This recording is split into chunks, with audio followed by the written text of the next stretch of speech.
Good morning.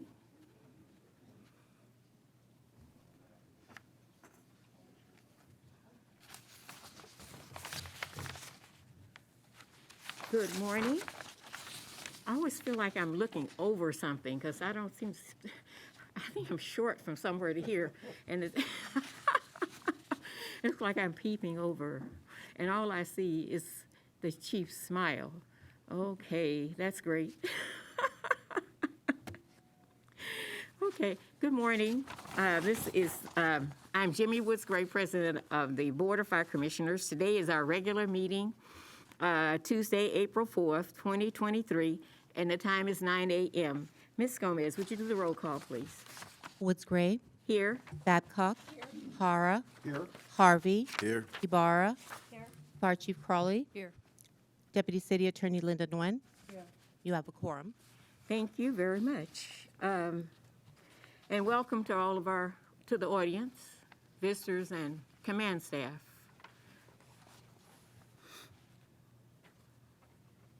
And to our independent assessor.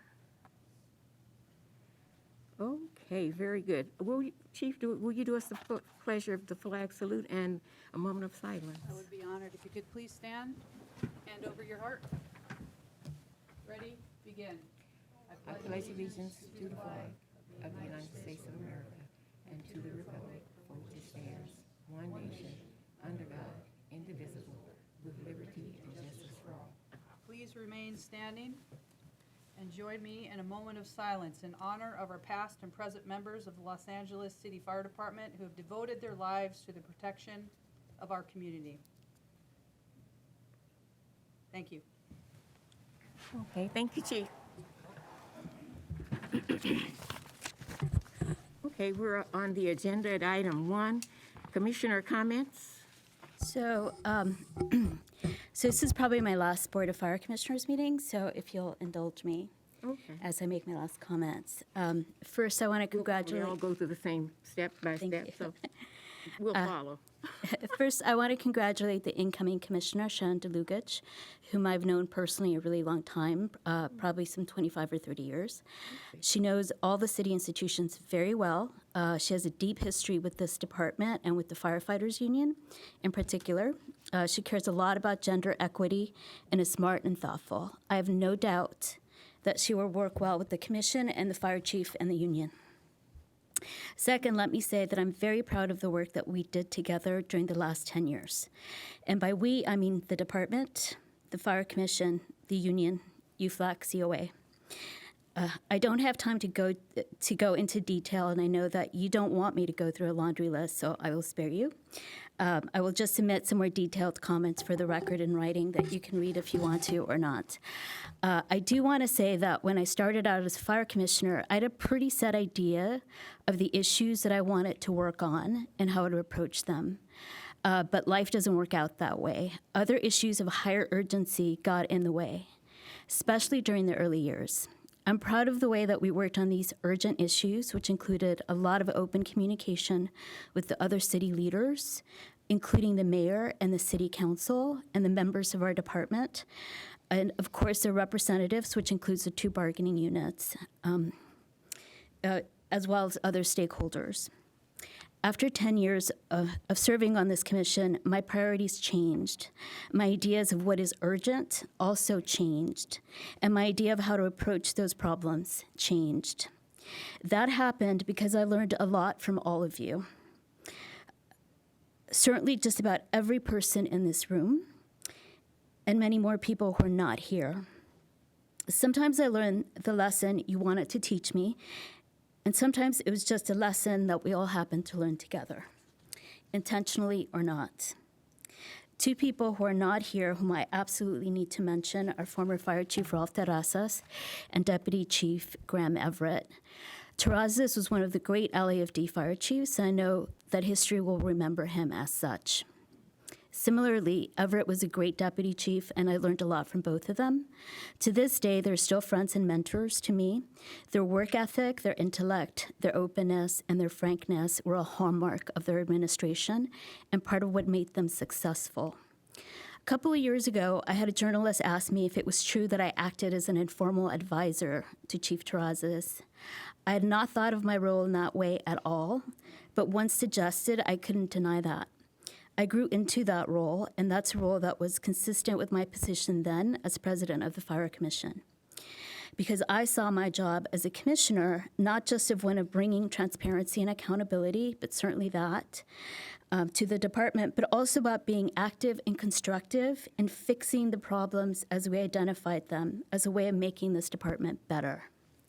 I was intentionally collaborative and constructive, and I wouldn't do it any other way.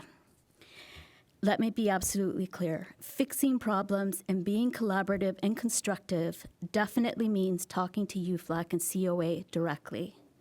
That means having difficult and sometimes unpleasant conversations with Frank Lima and Tony Gamboa and Freddie Escobar, the 3 union presidents whom I've had the pleasure to work with. I've had more disagreements with each of these gentlemen that I care to remember. Sometimes in public, but mostly in private. But in the end, we always found a way forward, a solution that we could all live with. We also found mutual respect, and we found friendship, as you do when you develop a good working relationship with somebody for 10 years. I have to admit that each of them, Frankie, Tony, Freddie, also taught me a lot about their particular firefighting experience and firefighting generally. I consider each of them to have expert knowledge of their jobs as firefighters and captains, who also happen to be pretty formidable union leaders and civic leaders. I've seen each of them grow in their leadership roles and positions, and I think I have grown as well. So I think that we kind of grew up together professionally, so to speak. And of course, Frankie's career skyrocketed as a national labor leader. So yes, of course, after 10 years of constant bickering, of course, we're friends. I also want to acknowledge Fire Chief Kristen Crawley, her command staff, and my fellow commissioners. I wish you the best in your leadership roles. I will be rooting for you. I want to leave you with this. Change is hard, but necessary. And by that, I mean, yes, transitioning in personnel and leadership, but also finding the courage to change your mind. Don't be static. Be courageous enough to grow and change, and that includes changing your mind. Sometimes the evidence and facts will be presented to you. Sometimes the evidence and facts will be presented to you on an issue you cared about, and it won't lead to the conclusion that you thought it would. When that happens, have the courage to change your mind. For me, the key to doing this work is talking to a lot of people, collecting a lot of opinions, including from people who disagree with me. In the end, mutual respect comes from those long, uncomfortable conversations and truly listening to those dissenting opinions. After those conversations, either you will change your mind or they will change their mind. But even if that doesn't happen, you will find mutual respect. I have to stop here because I have too many friends in this department now, and I can't mention them all. Know that I will always be on your side. I will argue with you and disagree with you sometimes, but I will always respect you and be in your corner.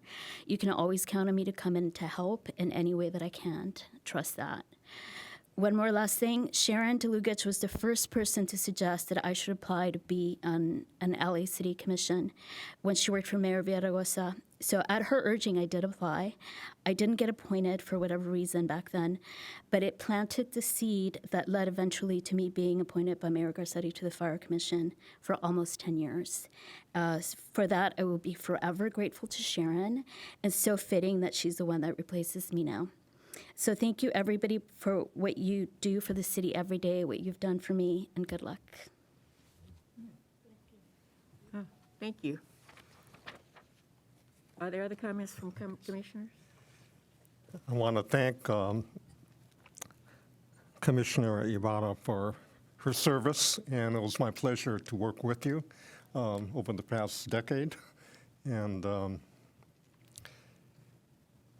in my usual comments of events that I attended, I attended the on March the 23rd, we had the promotional ceremony at Hotchkiss, and in that, Chief Saunders was promoted to Chief Deputy, and then Chief Perez as Deputy Chief and Chief of Staff, and a number of our firefighters and were similarly recognized, as well as our civilian personnel as well. And this past Saturday, I attended the Valley Youth Academy event, and as usual, I thought it was a great event and fun to be at. Thank you, Dr. Harr, for always representing the commission. Are there other comments? Yes, Madam Clerk? yes, thank you. I just want to publicly thank Commissioner Ibarra.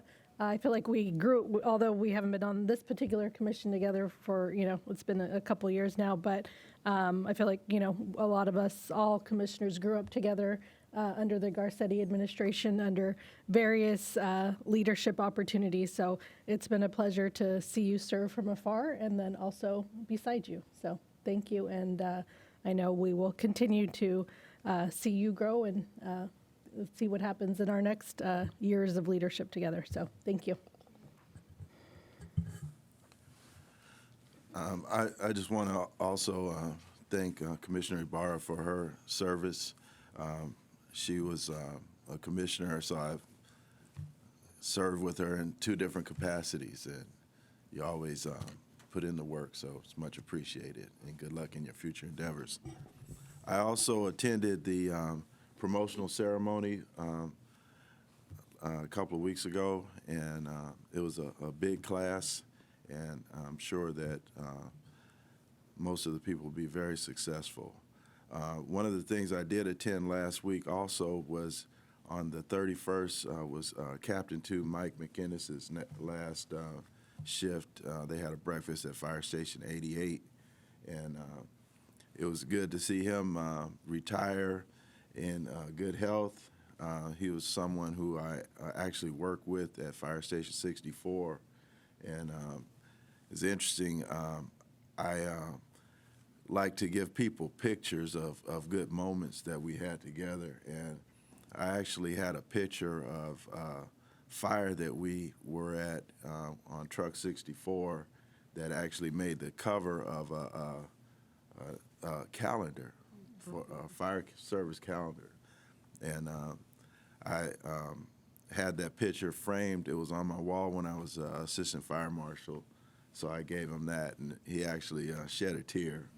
And it was such a good memory. Yeah. And then last weekend, I attended the 25th anniversary of the African American Firefighter Museum.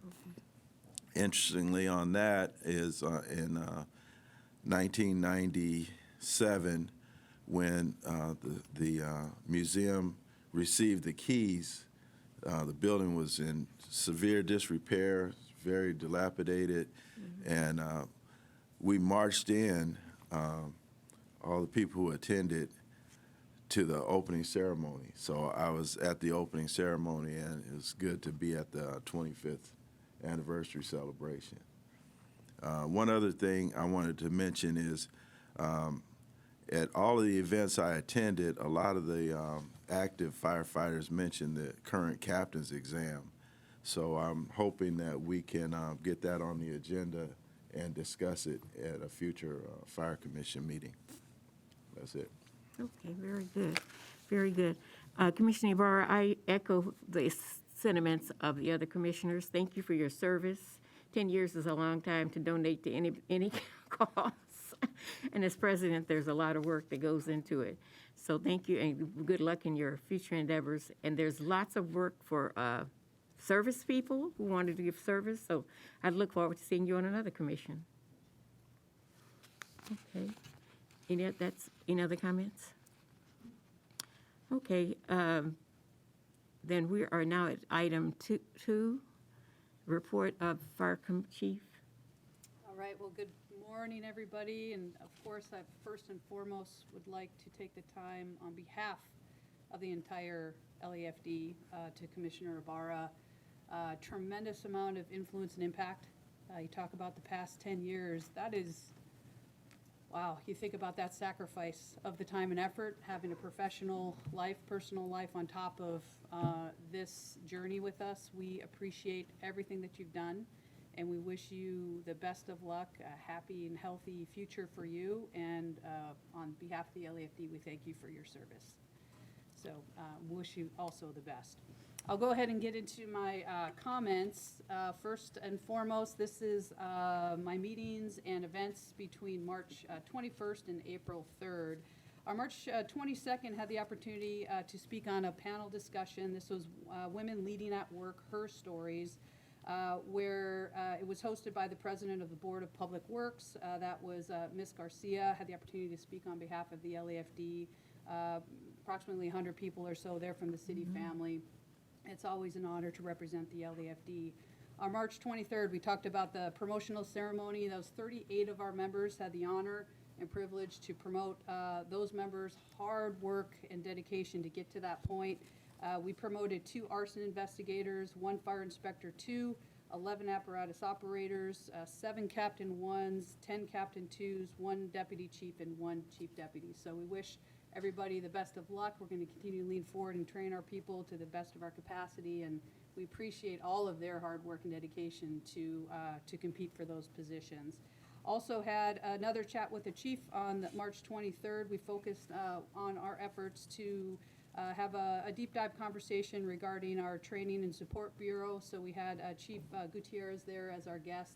And then, of course, had our question and answer. After that point, we'll continue down that road with our chat with the chiefs once a month. And it seems like we're getting some positive feedback from the members when we talk about information exchange. March 25th, this was Captain George Roke's plaque presentation at Fire Station 97. We thank the Relief Association for taking the time to place the plaque on 97's fire station. The Roke family is really, really special. The good news is they have a very large family network that they are constantly, I'm sure, leaning upon one another. But just had the honor to be there with the family and celebrate Captain Roke's life. And we talk about remembering and honoring our people. That's just one small way that we can do that with placing a plaque on his last place of assignment. March 27th, I had the opportunity to speak at another career day at a middle school, just the opportunity to show young girls and boys what the LAFD is all about, and it's always an honor to represent the LAFD in that manner. March 28th, that was a big day just on the media side. The focus was on my 1 year since I've been in the seat as a fire chief. Had the opportunity to speak with KTLA morning news, as well as also conducted a Fox interview, ABC 7 interview, and also a CBS interview. And it's one thing to focus on what we've accomplished as an organization, but on each of those interviews, I want to make sure that we're hitting the point home of how truly dedicated and committed our people are. We talk about work, and we talk about just the amount of call volume that our members are dealing with, and just across the board, highlighting the incredible work that our people do. I wanted to make sure that we focused our dialogue on that as well. On that same day, had the opportunity to meet and greet with Council Member Soto Martinez, CD13. Again, just making sure we take time to establish the trust and rapport with our city leadership. So that was a very good meeting with a council member that we spent some time together. March 29th, we had the opportunity to provide a press conference for Fire 7 that was at Air Operations.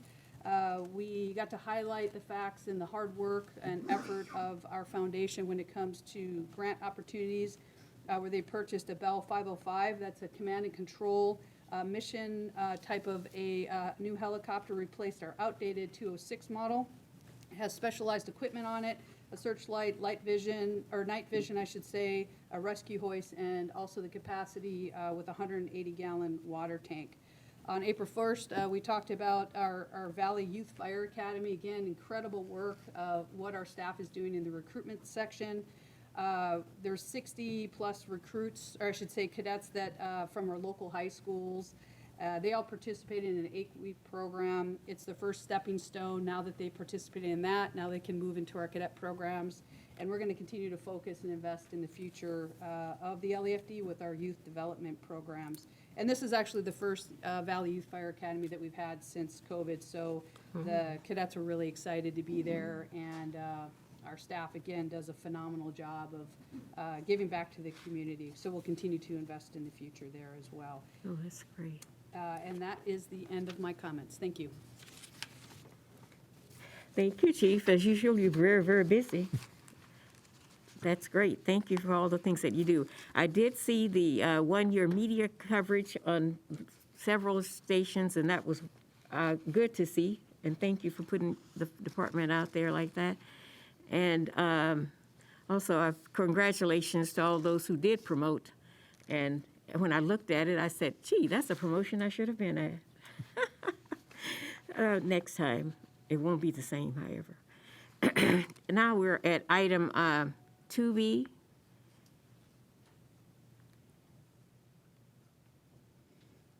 Morning, Madam President, Commissioners, Fire Chief Crowley, Deputy City Attorney Nguyen, Good morning. staff and honored guests. My name is Tyler Dixon. I'm Assistant Chief assigned to the EMS Bureau. I'll be covering 2B and C this morning. Oh, B and C? Yes, ma'am. Oh, okay. At a meeting with some of our mutual aid partners. Oh, okay. This morning. 2B, I'll be covering verbal report on significant incidents for the period of March 21st through April 3rd. In the early morning hours of March 22nd, companies in Battalion 13 in the South Los Angeles area responded to a reported structure fire. Initial companies found a 100 by 200 commercial building showing smoke. Firefighters deployed in an offensive mode, conducting forcible entry, deploying hand lines in an interior fire attack, and coordinated with truck companies on the roof to conduct ventilation operations. Despite this well-coordinated attack, firefighters found a deep-seated fire that conditions continued to deteriorate as they were attempting to progress interior. After determining that there were no life threats to civilians and that there was an extreme risk to firefighters to continue an interior operation, the incident commander astutely transitioned to a defensive operation, pulling firefighters out and applying water from heavy streams. We were able to confine the fire in just over 1 hour, utilizing 106 firefighters to the building of Orchard. There were no reported injuries to civilians and firefighters as a result of this incident. On March 23rd, in the early afternoon, companies in the North Hollywood area of the Valley Bureau responded to a reported structure fire. The initial battalion chief and responding fire company found a 4-story structure with 3 floors being occupied partially in a center hallway condition. They found a fire well involved on the 3rd floor of this building with exposure of the fire lapping to the 4th floor. This caused a significant life threat to the occupants in this enclosed hallway.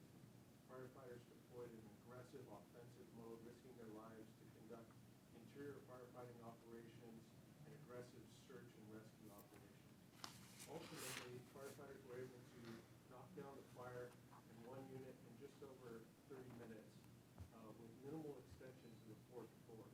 The search and rescue firefighters were able to evacuate the building, saving all occupants. Ultimately, 7 patients were assessed and treated on scene, 2 of which were transported to local trauma center for critical burns. There were no reported injuries to firefighters, and additional resources, including the Red Cross and other allied resources, provided for the shelter and recovery of those occupants. That concludes 2B. Now, if you'd like me to pause there before I continue to the update on medical incidents. Commissioners, do you have any questions or comments for Chief Dixon? No? Okay. No, you may continue. Thank you, ma'am. Moving over to 2C, covering significant medical incidents for the same time period. On the 25th of March, companies in the Mid-City area responded to a significant traffic accident involving a work truck and a sedan. Firefighters initially arrived on scene to find the work truck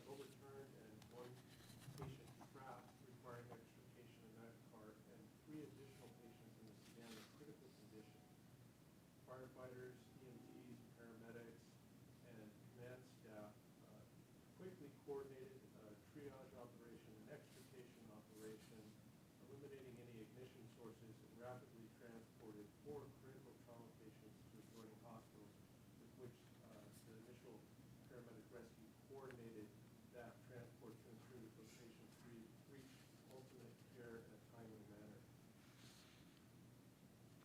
On the 3rd of April, a emergency medical incident was dispatched in the South Los Angeles area in the Watts neighborhood. Several a fire company and rescue ambulance responded, and nearby fast response vehicle 64 was out on the air patrol. They noticed that they were going to be the closest resources, added themselves to the incident, and arrived on scene within 3 minutes. They were able to provide advanced life support for a patient that they found in respiratory arrest.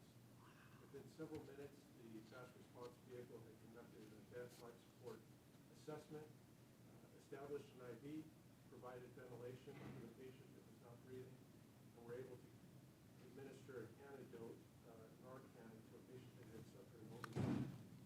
Prior to the arrival of the advanced life support ambulance, which arrived several minutes later, the patient had been stabilized, was breathing on their own, and was able to be transferred in fair condition to a local emergency room. That concludes the report on some information and time period, and happy to answer any questions. So the last one, you said the air, who was there first? The fast response vehicle 64. Oh, okay. RV 64, which is a light vehicle, which has minimal firefighting equipment, a small water pump, and advanced life support equipment.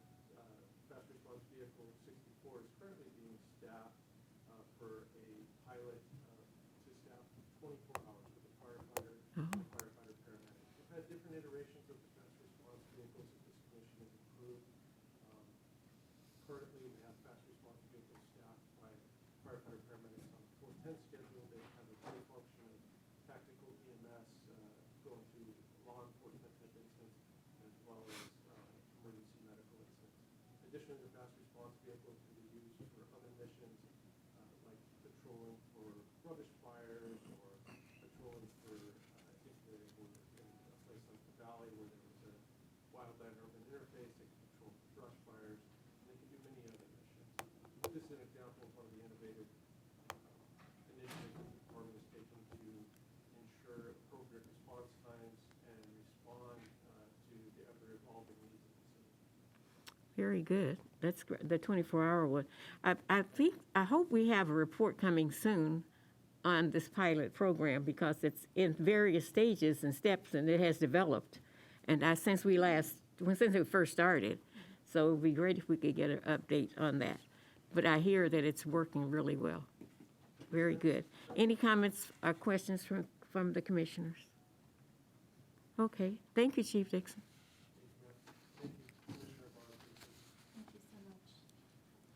Okay, very good. We're now at number 3, public comment period.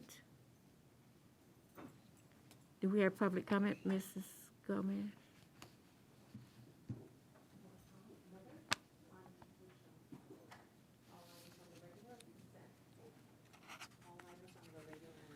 Okay, but this one is just on the general agenda. Yeah, this one's just regular agenda, and this is regular and consent. Oh, okay. Okay, so I have Richard Ramirez. You are speaking on the the regular agenda. Welcome.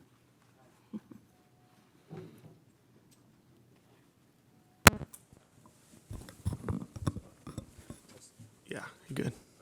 Thank you. Good morning, Board of Fire Commission. My second time being here.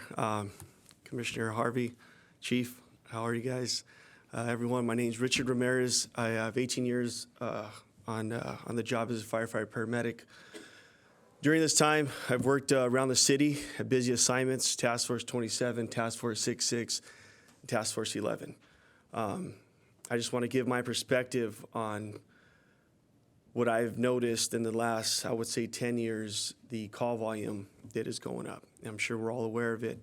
but I think it's just something that needs to be brought up because we are at a point now where working with the membership where we're right there. You know, I mean, 10 calls, 11 calls used to be a decent day. We got to at least eat meals with your buddies and do some drilling and some camaraderie.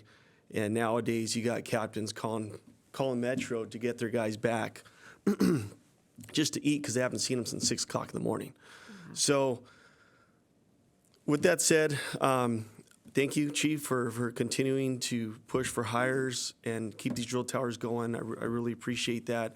The members out in the field really appreciate it. I'm a director on UFLAC. I've been there for 3 years now. And working together, I think we could benefit and help the membership out there and help the citizens, you know, because anytime you look at Metro's board and it's bright red and it's an area that's not getting covered. And it's just getting worse and worse. And with the wall times, with the paramedics and the 800s just sitting there, it's just putting the citizens in danger. You know, I have a lot of family that still live in the city, and I see that, and I know there's no one there to be covered. So thank you for your time. And that's all. Thank you. Thank you very much for sharing with us. Come Thank you. again. We have another speaker, President Escobar, on all items. You have 3 minutes for all items.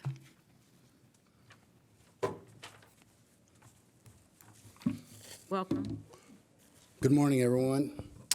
Freddie Escobar, President of United Firefighters of Los Angeles City, representing over 3,400 sisters and brothers of UFLAC. Director Ramirez, thank you very much for your comments. There's a lot I want to cover over what's on the agenda, but I'd be remiss if I didn't address Delia Ibarra's today. It's a special day. It's bittersweet for you, being on the commission for nearly 10 years, a lot of that as the president of the commission. When we first met, we met at Firehouse 6, came down, come for lunch, if you really want to see what's happening in the field and what we're dealing with. We started off as, professionals. We built a friendship, and you've always been a voice of reason, common sense, and supporting our firefighters, the members that I support, that we support. We've had a lot of discussions. Most of them, we just agreed to disagree. And I used to say, when I found out you were an attorney and you did litigation, I said, there's no way you ever lose because you wouldn't even give an inch, right? We built a very good bond. I want to say you always had the best interests of the members we represent, but also the city of Los Angeles. That was always your priority. And you would say, okay, Freddie, I'm sorry, we just don't agree, but let me think about it. And that was huge for us because that allowed us to come to you as the president of the commission and hear our voice and understand what the issues are and seeing it from a different lens. So we thank you very much for that. And I challenge all the commissioners, to reach out to labor, to reach out to the Chief Officers Association, to reach out to the stakeholders and see their views of it. Because we all have views, but we all have one thing in common, is to serve and to protect the city of Los Angeles, which we love to do. There's a lot else that I want to cover, but because of timing, I'm going to let it go. I want to thank you and your family for all the time that you have given to this commission, but especially to the LAFD and UFLAC. You will be missed. History, and probably Chief Harvey being the senior man in this room, right? Maybe Chief Gutierrez might have some more time than you. I can't remember. But we used to give these out, UFLAC, to our retired members. And I don't believe there's been a commissioner that has ever received one of these.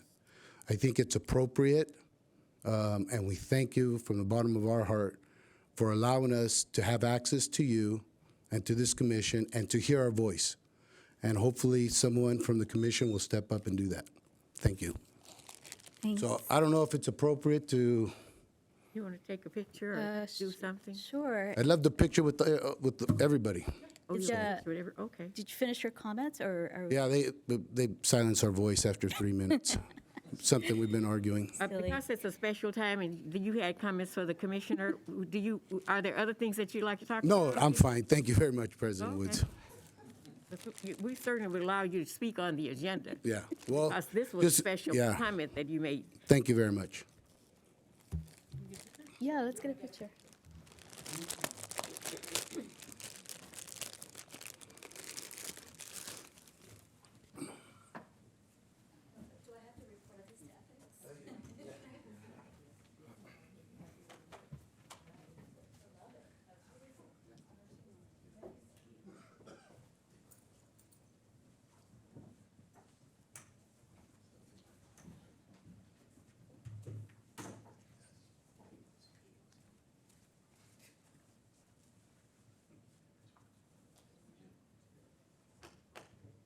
All right, don't be shy, everybody. Here we go.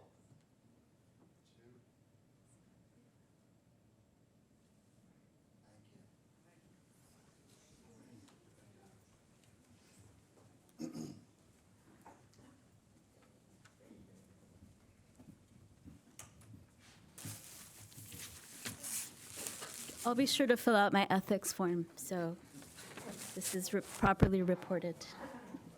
It is, it's nice, huh?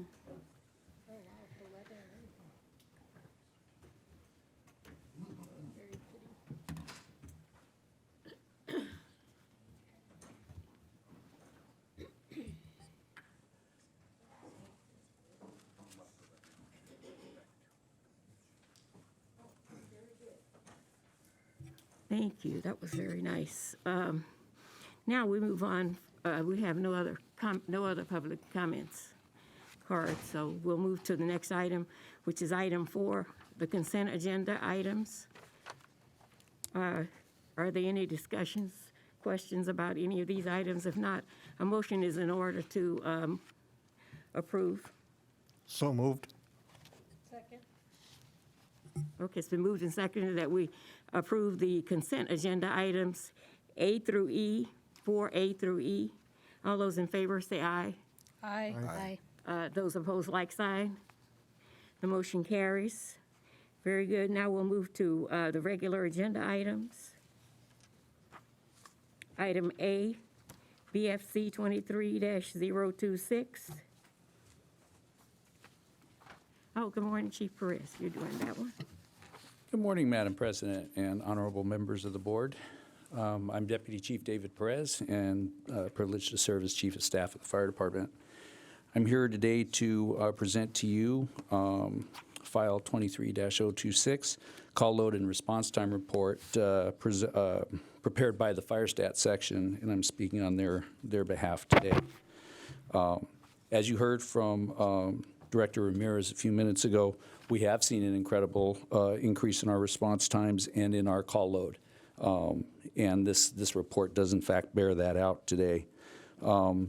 The Fire Stat Section started, they looked back all the way to 2018 through the calendar year 2022.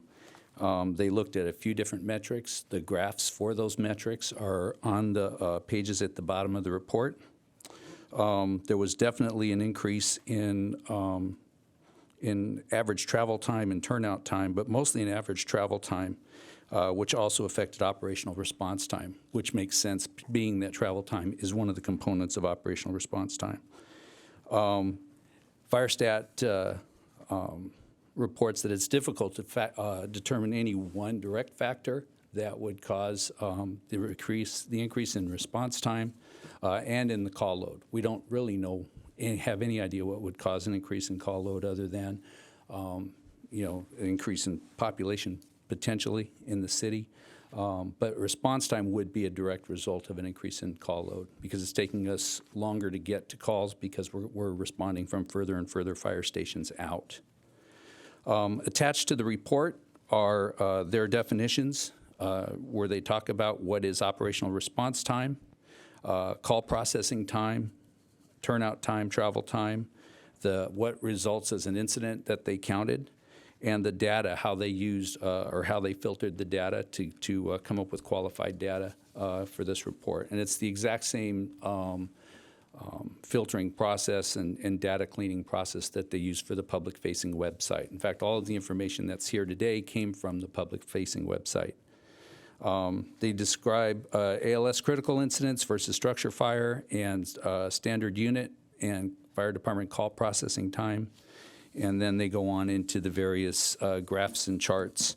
In each graph and chart, you can see that from 2018 was the baseline through the period where the pandemic was at its worst. Our counts were lower because people did not want to go to the hospital, so they weren't calling 911 as much. And then there was a rebound effect shortly after the pandemic started to subside somewhat. And not only did we go back to pre-pandemic levels, we've actually exceeded them in every case. That affects both EMS and non-EMS incident. Call processing time, we've seen a little bit more of a variation in from where we were in 2018, establishing that as the baseline. But we're only talking about a matter of a few seconds in call processing time. At our very best, we took about 1 minute and 2 seconds to process a call, and at our very longest time, it's about 1 minute and 7 to 1 minute and 8 seconds. So over the period of the 5 years, and it goes up and down, we're talking about a 6 minute or 6 second variation there. Looking at our EMS incident turnout times, essentially pretty flat. They're all fairly well, if you look at those, they're all grouped fairly well together. 50 seconds being the fastest possible time, and about 56 seconds to be the slowest. Same with non-EMS incidents as well. That range is also about 6 seconds between fastest and slowest. And no particular trend on those as to which year is fastest. Where we saw significant changes in 2022 was with our travel times, which obviously affects operational response time. In 2018, travel time was in the 4 minute and 30 second to 4 minute and 35 second range. And in 2022, it was between 4 minutes and 55 seconds to 5 minutes and 10 seconds. So there's an incredible increase there. And we would attribute that to the distance that EMS resources are having to travel to get from their location to the patient. And that would be a direct result of increased call load. Average travel time on non-EMS incidents, we see that same span of time. On average LAFD response time for EMS incidents, again, a huge increase from 2018, where we saw average total operational response time in the zone of 6 minutes and 30 seconds to 6 minutes and 40 seconds, to last year, where that time zone went from 7 minutes and 5 seconds to 7 minutes and 20 seconds. And again, that's mostly due to the increase in travel time. The non-EMS incident chart that is here is incorrect. It's actually a duplicate of the EMS incident chart. We didn't catch that until it was too late. So we don't have the chart for non-EMS incidents, but the basic trend is essentially the same as you see here. And I apologize for that. And then on critical ALS incidents, we started off the year, or 2022, with a spike.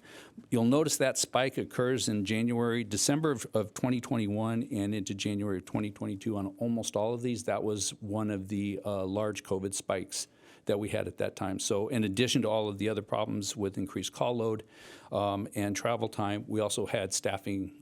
Our staffing problem was probably about the worst right then in terms of the numbers of members that were off duty because they were sick with COVID.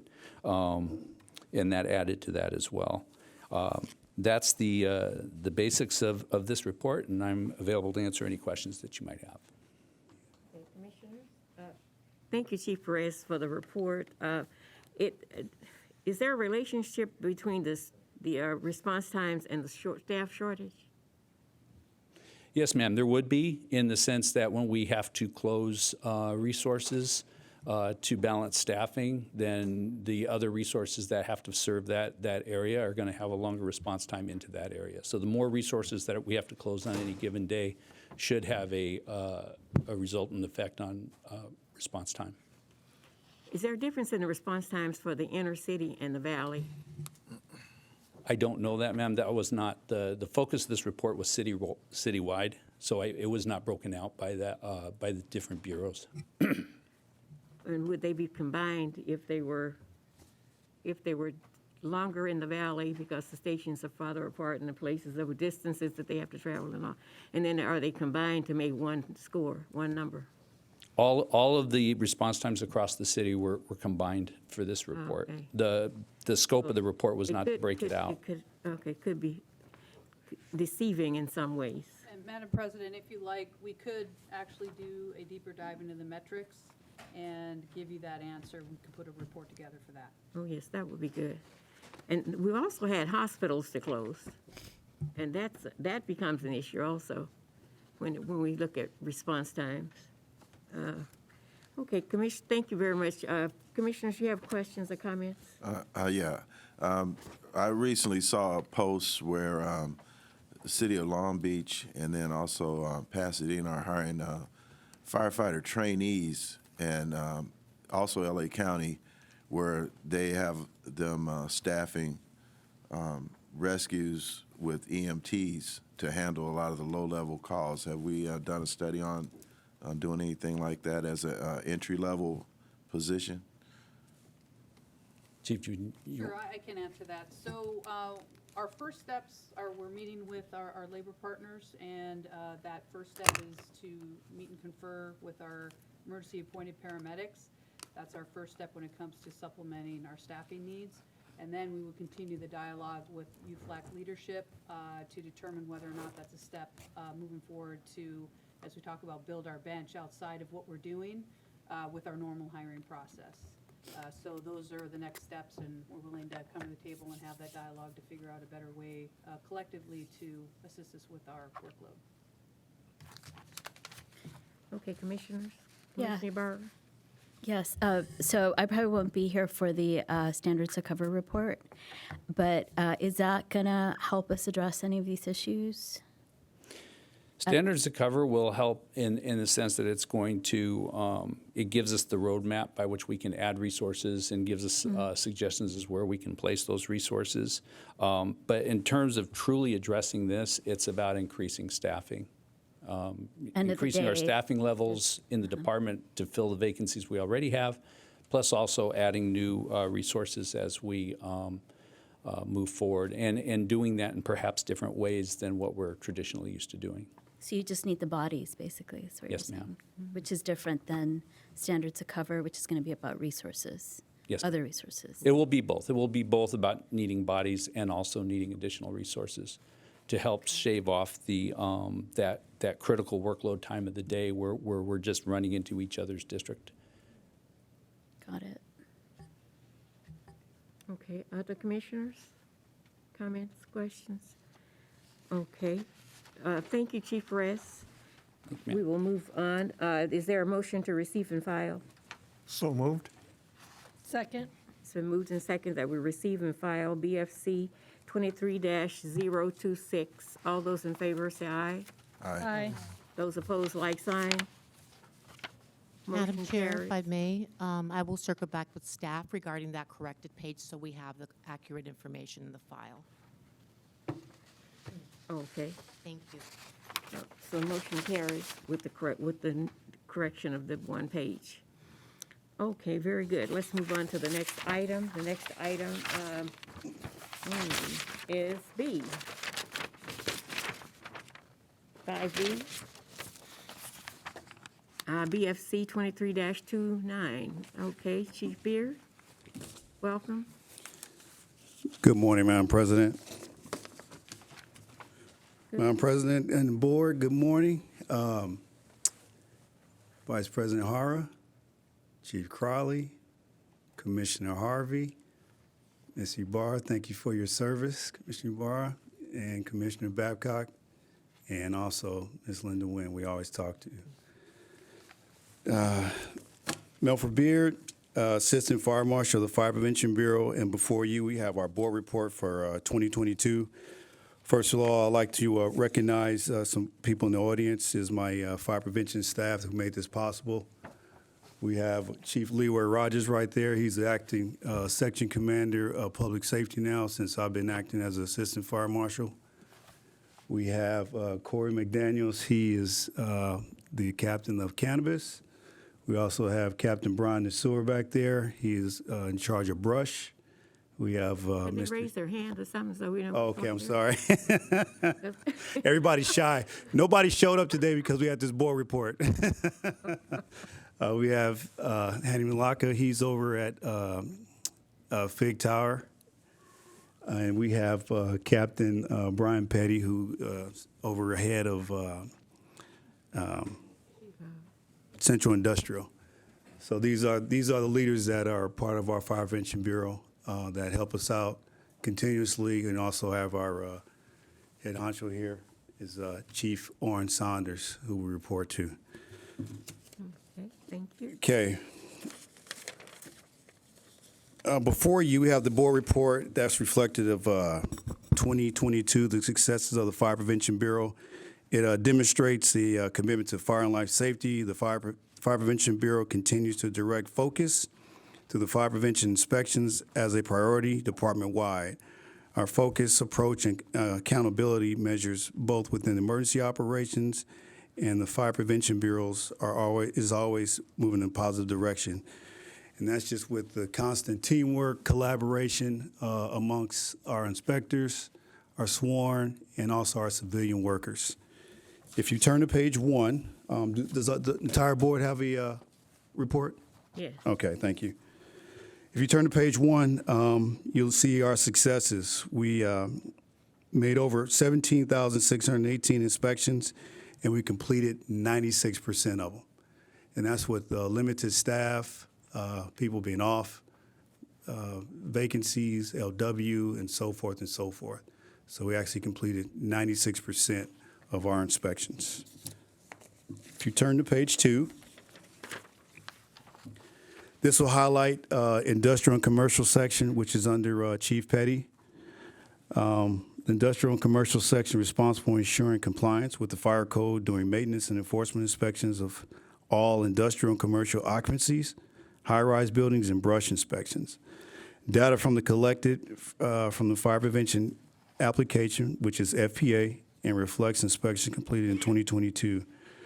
Currently, 7,353, which is 99% of these inspections have been completed for the calendar year of 2022. Re-inspections or follow-up to inspections are critical to ensure compliance is met regarding fire and life safety violations. So for the year 2022, Central Industrial completed 99% of their inspections.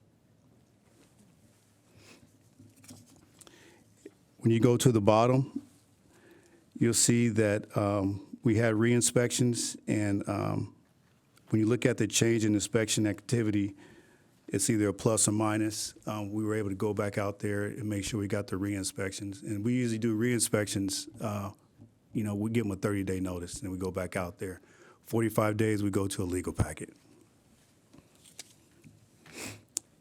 If you go to page 3, you understand some of our, shortcomings that we had to handle in-house. And you can see that we lost 435 days of productivity due to IOD, SK, FE, and members being detailed out. A lot of times we have to detail members out because we need their expertise in other sections or units. Also, we just need to balance our worksheet. We just do the short staffing. Currently, right now, we have, I believe, 19 vacancies throughout the Fire Prevention Bureau, and it's going to continue on based on attrition. Questions or comments on industrial and commercial? Okay. If you turn to page 4, it talks about our early warning report or overdue inspections. Something I want to draw your attention to is when you look at the first page at the bottom with West, and you go all the way to the far right, It says overdue overdue for about pretty much 2 years. It says 118. Then I want you to reflect down at the bottom, and now we have 3 or less. We were able to get those done based on details and the hard work of the men and women out there at the West Bureau. And those 3 that you see right there, one is still illegal, one's a vacant lot, and one is part of LAX, so it's still ongoing. So we were able to get that taken care of. If you can turn to page 5.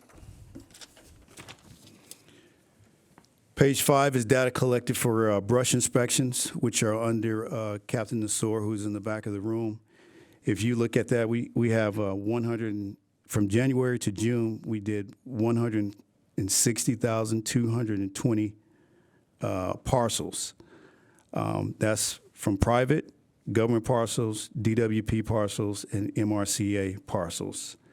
From July to December, we did 152,816 more parcels with 152,649 private parcels and 154 government parcels. Sitting with Captain Brian Nassour, what's significant about this is that if you go to the far right, we completed 100%, and our overall goal was 100%. With the DWP parcels, we collected over $600,000 for the city of LA.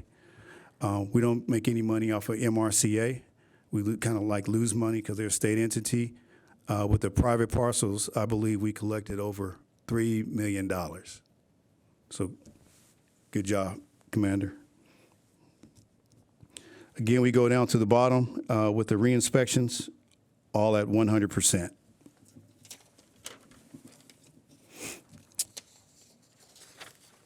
And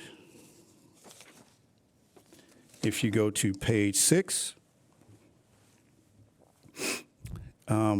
with the completed parcels, those are I believe those are packages that are sent out with one citation, pictures of the requirements to clear, and pictures of the contractor doing the work and the bid report. And those are the numbers right there. We did 115 of those. Those are the bundles. Next, I'd like you to focus on the public safety section. That's overseen by a battalion chief, who was me at the time. Now it's the acting section commander, Leroy Rogers, and he's responsible for ensuring compliance with the fire code during maintenance and enforcement inspections of all public assemblies occupancies, schools and churches and institutions, and filming locations. The public safety section is unique because it has the most senior inspectors in the Bureau. And if you, I believe one is in the back, is Lance Matthews. He'll be retiring soon, but he's in the back supporting us. With our 42 members, we were able to complete pretty much 94% of our total goal. There are some shortcomings there based on pending inspections, things in legal, but I think our goal was to get 100%, but we'll reach that mark hopefully this year. If you go down to the bottom where we have public safety section, and we got 79% complete, that was due to members being off duty due to SK, IOD, and at least 2 members detailed out to other sections of the Bureau.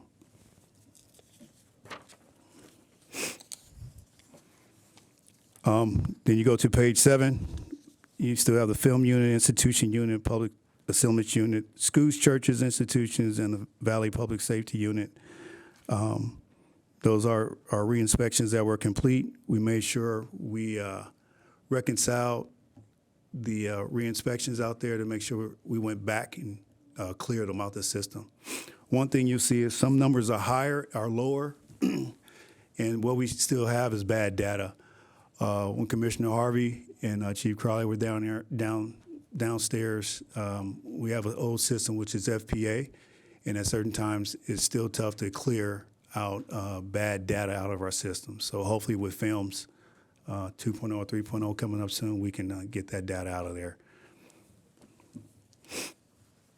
If you go down to the bottom, you will see that based on IOD, SK, FE, and hours detailed out, we lost 1,062.8 days of productivity. So we made that up by V hours and also details and also RDO time.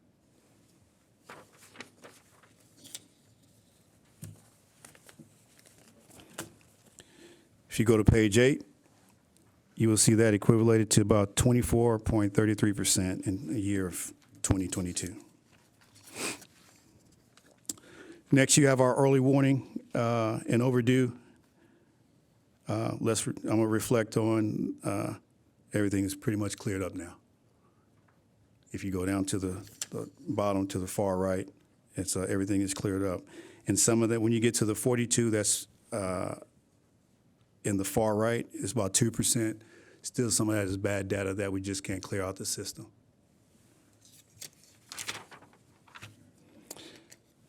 Page 9, with FDS section. This is under Hanny. Lock it back there.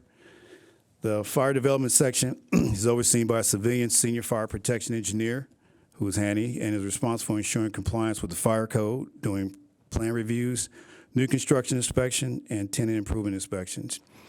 Due to the public counter closures and the development of an electronic plan check process, the counterweight time statistics and data from Q-Metric does not reflect the typical data for the unit. The Q-Metric data tables for the 2022 calendar year have therefore been omitted from this report. Despite continued public counter closures and longer wait times due to COVID-19, the electronic plan check has continued to provide virtual counter access to its customers, allowing for increased digital plan submission, reduced exchange of physical plans, and streamlined communication and permit process across city entities. Talking to Hanny, his main concern was about developing a system to get people in and out, and also to make sure that once they get scheduled, it's processed within the 48-hour timeline. And if you go to the bottom, they reach that goal about over 85% of the time. So kudos to Hanny and his shop, because they're short-staffed, admin clerks, fire prevention, FPE associates, and they're also short, I believe, a couple of Inspector 2s over in FDS. So kudos to his shop for answering the call and getting that done.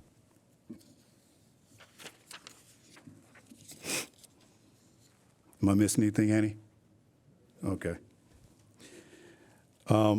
If you go to page 10, you'll see that the Fire Development Service section lost 298.1 days of productivity due to IOD, SK, and FE also. That equated to about 6.39 loss in productivity in the calendar year of 2022. Page 11, please. The admin section of the Fire Prevention Bureau is overseen by the Battalion Chief Anthony Hardaway, who is back to duty now, and is responsible for ensuring the compliance with Regulation 4 testing, unwanted alarm tracking, illegal storage, court hearings, criminal filings concerned with fire and life safety violations.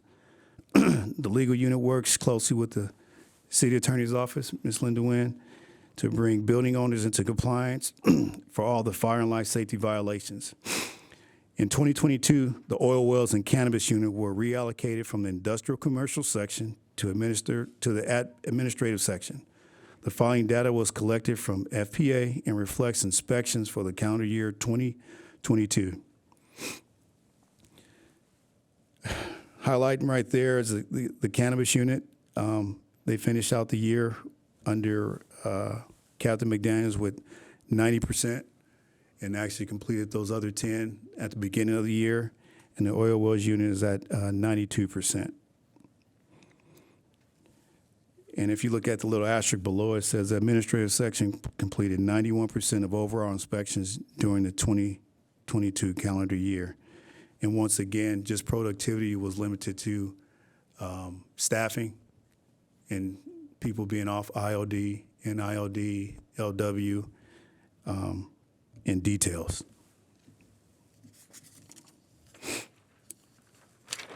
You can turn to page 11, please. And the same with the cannabis unit. If you saw the 2-year model over to the far right with the 8 overdue, now 4 overdue, and now that's a 0. We cleared that out. If you go to the bottom of productivity loss for the admin section, again with IOD, SK, FE, hours detailed out, and one of the things in the third quarter you'll see is LW, 800 hours. The admin section had lost 1,828 days of productivity in the year 2022, which was equivalent to 65.10% decrease in 2022. Next, we have the legal unit, which they process all the legal packets, and they go to the city attorney's office. That's where we collect a lot of fees, working with the city attorney's office in Serena. Talks about legal packets are submitted by the members of the Fire Prevention Bureau or a member of a fire station. There has been a dramatic increase in legal cases submitted as the department emphasizes compliance and holds building owners accountable for deficient fire protection systems and outstanding fire and life safety violations. I can say over my tenure at the Fire Prevention Bureau, we've done a lot of F90s. That was under Commissioner Harvey and Fire Chief Crowley. We've even continued to progress with the F90s and process these legal packets and brought on a lot of money for the city and brought a lot of people into compliance. I believe our legal fund has funded the fire marshal's new office up there if you ever want to come downstairs. Is that correct, sir? All right. If you look at the bottom administrative section also, you have the R1, R2 inspection program. We are at 100%. We were able to complete 100% by we changing the hours, and also we continue the modification of using light duty members that are detailed to the Fire Prevention Bureau.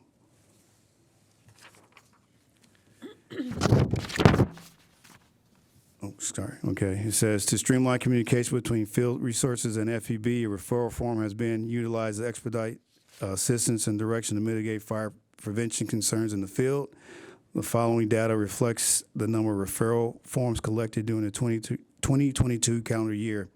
And what that is a referral program where they go in, the stations or anybody that has a complaint will go in on the computer and it's sent to our research unit and we answer the call.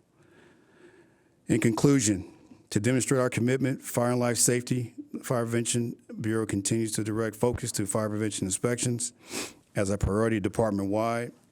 Our focus, approach, and accountability measures both within emergency operations and the Fire Prevention Bureau are providing positive results. As we seek opportunities to improve efficiency and enhance service levels, we'll continuously rely on the commitment of all involved. I'll take any questions from the board. Okay. Thank you, Chief Beard. I know you stepped in. You just got this assignment and stepped in and kept our report on the agenda. Thank you so much for continuing the job. And the report, of course, is very thorough, and it continues to show us that our problems are because we don't have people in every area. It seems like it's always that's the issue. And so thank you for the data that supports what's actually happening in the fire department and the fire prevention. And as we approach, Captain Nasur will know that as we approach brush clearances, that's going to be a very, very challenging time coming ahead of him. It's already started off, Captain Nasur, with the mailing of the bulletin, the notice. So it seems like just any little thing that comes out of brush, it hits, people start calling you about it because there's like, I don't understand this, and this is not clear, and I don't want to sign up online I don't want my account online. I want my information online. I want to get information from online, but I don't want to be a part of an online system that's continuous. So, but thank you very much. I'm glad to see that we're so far ahead on the inspections, even with the shortage of staff. And I know that you're short, and you're going to be short because there are a lot of people retiring out of this department Yes, ma'am. for whatever reason. Just they gave all their time, and then now it's time for them to go, which is the best life they're leading toward. And we congratulate them for their services, but we're coming up with shortage on service people to do the services. But we did have a test, and we'll soon have a list, and we'll have replacements, so that'll be great. Very good. Comments from? So I just want to, because I've been looking at these for 10 years, and they're so different now than they were 10 years ago. And so I want to just acknowledge that, and all the work that has gone into this, and also Chief Crowley and Commissioner Harvey were really instrumental in that. So this is, there's been a lot of progress. There's still a lot of work to do, but the numbers just look, even though we still need people, and we're still not where we want to be. It's very different than it was 10 years ago, and it's we've been through so much in this particular bureau. And so in the way that you've approached this, I know that you will other challenges that we're facing in the department. Thank you. Yes, ma'am. And I'd also be just from a bigger top level, but in terms of, the work that LAFD does in comparison through departments throughout the country, this just shows the diversity of our terrain and what we're dealing with from, now having cannabis and legalizing that here in the state all the way through the brush and the hills that we deal with. I don't think people realize how diverse of a terrain Los Angeles is from that perspective if you don't live here, and see how that is impacted by this department. So thank you for getting all this work done. And as somebody who owns property here in the city, I know that it's something that property owners need to be kept accountable for. So thank you for doing that. Thank you, ma'am. Very good. I echo Commissioner Ibarra's comments on when Chief Crowley and Chief Harvey came in. That was the big change for this department, and it seems to be still moving ahead. And since you're both here now, you can continue the work you've started in a different capacity, which is great. Okay, very good. Thank you, Chief Beer. Thank you, ma'am. And once again, Commissioner Ibarra, thank you for your service and tenure. Appreciate you. So much, and good luck. Thanks. Is there a motion to receive and file BFC 23-029? Motion to receive and file BFC 23029. Second. Okay, it's been moved and seconded that we receive and file BFC 23-029. All those in favor say aye. Aye. Aye. Those opposed, same sign. Very good. The motion carries. We'll move on to item C. BFC 23-034. Good morning. Good morning, Madam President, Commissioners, Fire Chief Crowley, City Attorney. My name is Dr. Crystal Madrid. I am a fire psychologist with the Behavioral Health Program. Today, I'm going to provide an update on the Behavioral Health Program caseload, scheduling, services provided, as well as the impact that we saw from COVID-19. The Behavioral Health Program is staffed by 2 full-time fire psychologists, and the following services I'm going to describe are specific to not only the sworn members, but as well as the civilian members of the department. The psychologists provide 24/7, 365 days of the week crisis response to any workplace situation or individual crises that arises during the work scenario, as well as addressing any concerns for mental illness that's observed and or suicidality. We provide individual and couples therapy, and the reason being because we do know that any concern that's arising in the home life as well as within the individual with regards to psychological and mental health concerns are going to impact the work environment. So we do provide that as well. Additionally, we provide trainings for firefighters that happens on an ongoing basis as well as an as needed. So from specific concerns that may arise or trends that are seen within the department, we'll get called upon to train the membership on mental health concerns, stress management, how to be more effective communicators, as well as how to manage the concerns that arise within their own personnel. Additionally, we have added consultation services. Typically, this is utilized mainly by captains and chief officers, specifically when they are experiencing concerns with personnel or have found that individuals are struggling with a situation that maybe has happened in the world and it's impacting the station. We also have members contact us when they themselves don't know how to navigate the mental health system, specifically for their children or extended family members. So they'll give us a call and kind of get a sense of what services are out there outside of the department, as well as helping them navigate that system, which tends to be pretty confusing for most individuals. And finally, we do provide referrals to the community. This is a significant undertaking that we really highlight for ourselves because obviously with only 2 fire psychologists, we can't serve the entire membership, and taking into consideration individual preferences when members don't want to come specifically to the behavioral health program.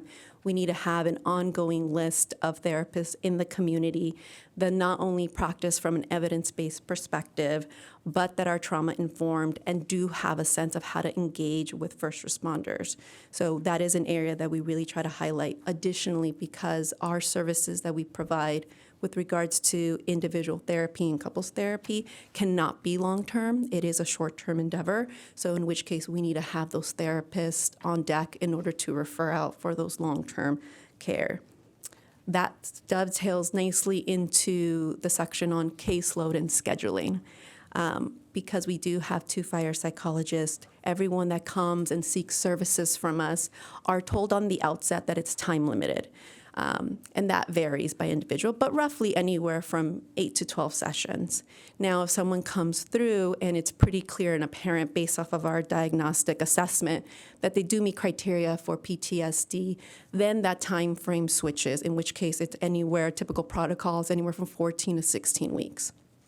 Now, I say it's variable because generally speaking, when firefighters actually seek services, it does not happen when the initial concern arises or the initial problem arises, but rather they come to seek help when they are at almost the limit.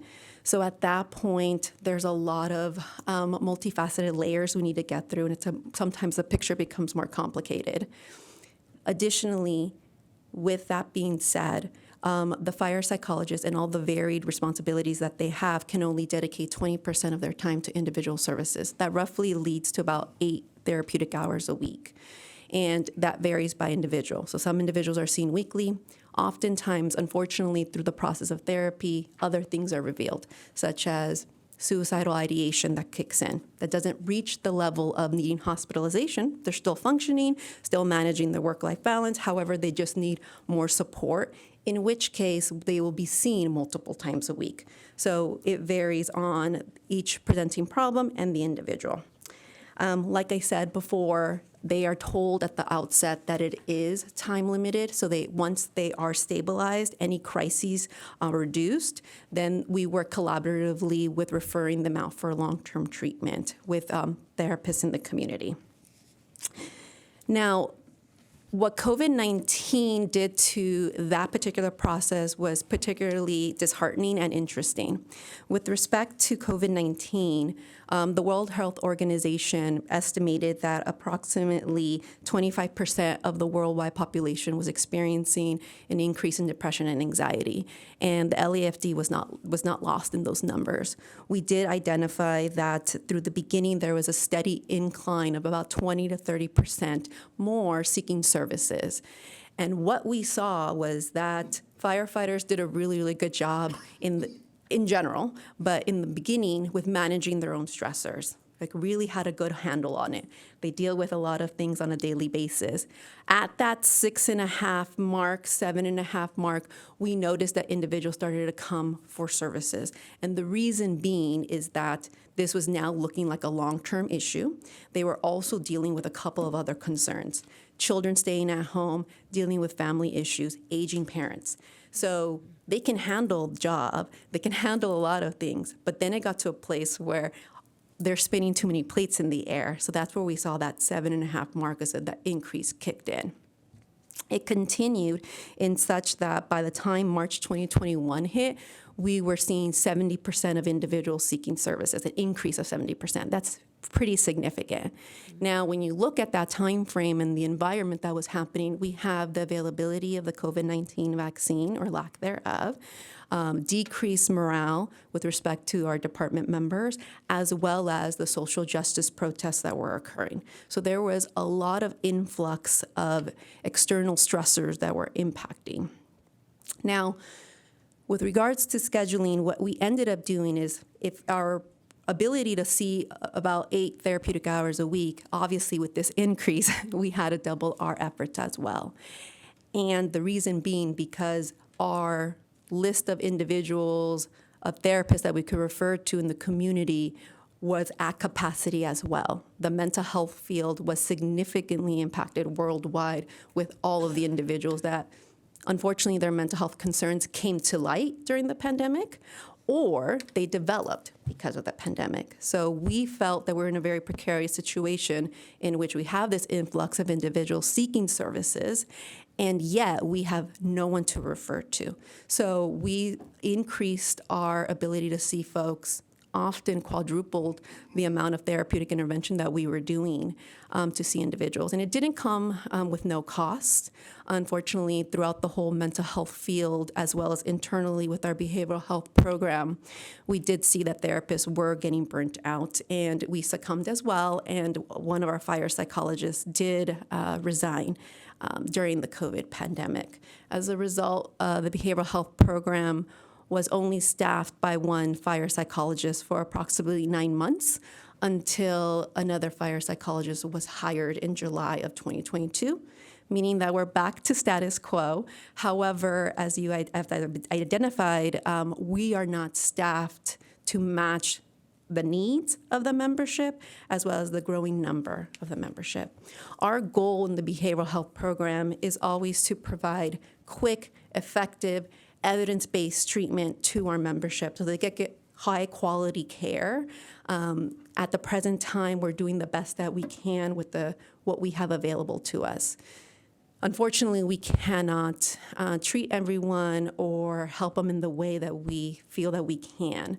So in the short-term solution that we would like to have is support to bring on board graduate students to help with the numbers, as well as working towards a long-term solution of increasing behavioral health staffing to really address the concerns that we see from the membership and the growing need. The reality is that COVID-19 brought to light a lot of mental health concerns that were already there or that were festering, and we're seeing continued concerns that are going to last a lifetime.